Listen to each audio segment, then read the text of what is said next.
અમારી સમ્રાટ સમાચાર ચેનલ સબસ્ક્રાઇબ કરો, લાઈક કરો, કોમેન્ટ કરો અને જોતા રહો પળે પળના દરેક પ્રકારના સમાચારો। તળાજા તાલુકામાં આવેલા અમીરપરા ડેમ પણ પૂર્વ સપાટીએ ભરાઈ જતા એક દરવાજો ખોલવામાં આવ્યો।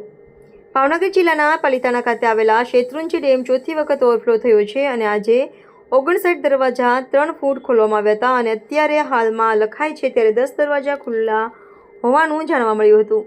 ત્યારે તળાજા તાલુકામાં આવેલા અમીરપરા ડેમ પણ પૂર્ણ સપાટીએ ભરાવાયેલ હોવાનું જાણવા મળી રહ્યું છે। આ ડેમ ભરાઈ જતા નીચાણવાળા વિસ્તારમાં આવતા તળાજા તાલુકાના દિહોર, અમીરપરા, સમઢિયાળા, નેશિયા, નાની મોટી બાબરિયાત સહિતના ગામોને એલર્ટ મેસેજ આપવામાં આવ્યો છે। ડેમનો એક દરવાજો ખોલવામાં આવેલો હોવાથી સાવચેત રાખવા અનુરોધ કરવામાં આવ્યો છે।